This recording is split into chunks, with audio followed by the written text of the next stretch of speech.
नमस्कार, मैं हूं आपके साथ नीलोफर अंसारी और आप देख रहे हैं परफेक्ट समाचार। आइए नजर डालते हैं आज की खास खबरों पर। बिहार के नए पुलिस महानिदेशक के तौर पर कल दिनांक 14/12/2024 को बिहार पुलिस महानिदेशक के तौर पर पदभार ग्रहण करने पश्चात मीडिया से संबोधित करते हुए विनय कुमार, पुलिस महानिदेशक बिहार। पुलिस का कार्य कानून में परिभाषित है।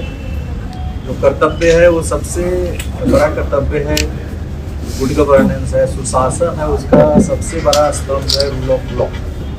कानून का शासन स्थापित करना हमारी सर्वोच्च प्राथमिकता रहेगी। कानून के शासन को स्थापित करने के लिए जितने भी नियम, परिनियम, अधिनियम है, सभी को प्रभावकारी ढंग से लागू किया जाएगा और अपराधियों पर काफ़ी सख्त नकेल कसा जाएगा। स्पीडी ट्रायल को काफ़ी सख्ती से लागू किया जाएगा। जो भी वेल डिटेक्टेड केसेस हैं, अच्छे ढंग से उद्वेलित केसेस हैं जिसमें साक्ष्य की प्रचुरता है, उन कांडों को चिन्हित कर उसको स्पीडी ट्रायल के तहत लिया जाएगा, जो कि गंभीर कांड है। अभी आपने देखा होगा कि बीएनएसएस में अपराधियों के द्वारा अर्जित संपत्ति को जब्त करने के लिए पृथक प्रावधान का समावेश किया गया। जो बीएनएसएस में संशोधन हुआ है उसमें अलग से प्रावधान किया गया है। इस प्रावधान को हम लोग सख्ती से लागू करेंगे, थाना स्तर पर लागू करेंगे और हर थाना को कम से कम महीने में 1-2 ऐसे मामले चिन्हित करने पड़ेंगे, पता लगाने पड़ेंगे अपराधियों की संपत्ति को और उसको त्वरित रूप से सप्ताह भर 10 दिन के अंदर में उसको अटैच करने का पावर पुलिस को है। तो उसको हम लोग सख्ती से लागू करेंगे। जो नया प्रावधान आया है अभी बीएनएसएस में, जो एनडीपीएस के अंतर्गत है या लीकर जो हमारा प्रोहिबिशन एक्ट है उसके अंतर्गत जो केसेस दर्ज हो रहे हैं, उससे जो संपत्ति अर्जित कर रहे हैं उसको भी लिया जाएगा इस दायरे में।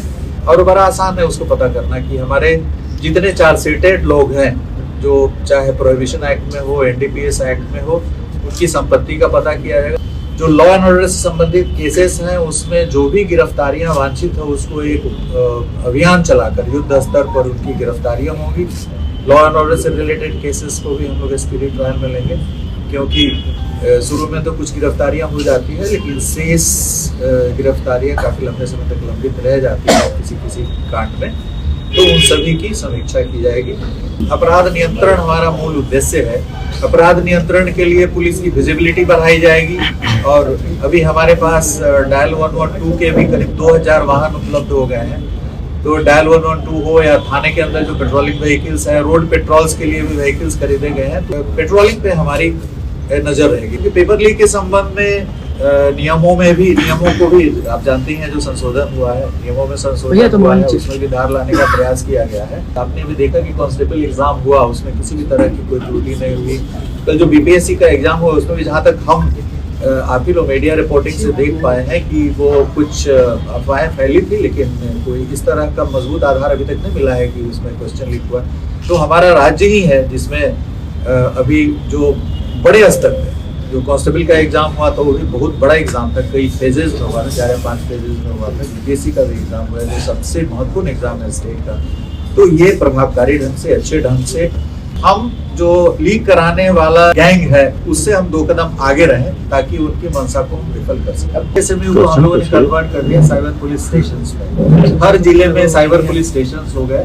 बिहार उन कुछ राज्यों में से है जहां पे हर जिले में पृथक रूप से नोटिफाई हो गया साइबर पुलिस स्टेशन। उसके लिए जमीन हम लोगों ने चिन्हित कर दिया है और देश में हम पहला राज्य है, प्रथम स्थान पर है जो जितना साइबर फ्रॉड हुआ है उसके जो प्रतिशत बैंक में हम लोगों ने जो रोका है पैसा, जो होल्ड कराया है पैसा, उसमें Bihar is the top state जिसने आई थिंक माननीय से 35% और 35% हम लोग पैसा, यदि 100 रुपया साइबर फ्रॉड हुआ तो 35 रुपया हम लोग बैंकिंग सिस्टम में रोक पाए हैं और जो विक्टिम है उसको उतना पैसा हम लोग in due course of time court के आदेश से हम लोग मुहैया करा देंगे। बिहार की जनता से हमारी अपील है कि जो पुलिस की व्यवस्था है, अवधारणा है, जो भी कानून है वो सिर्फ पुलिस के लिए नहीं है, उसमें हर स्टेप पे जनता का इन्वॉल्वमेंट है। तो जनता से अपेक्षा है कि आप पुलिस के साथ कंधे से कंधे मिला करके अपराधियों के खिलाफ जिहाद करें। फिलहाल के लिए इस खबर में इतना ही। देश और दुनिया की तमाम बड़ी खबरों से अपडेट रहने के लिए देखते रहिए परफेक्ट समाचार और हमारी वीडियोस को लाइक व शेयर करना, साथ ही चैनल को सब्सक्राइब करना ना भूलें। नमस्कार।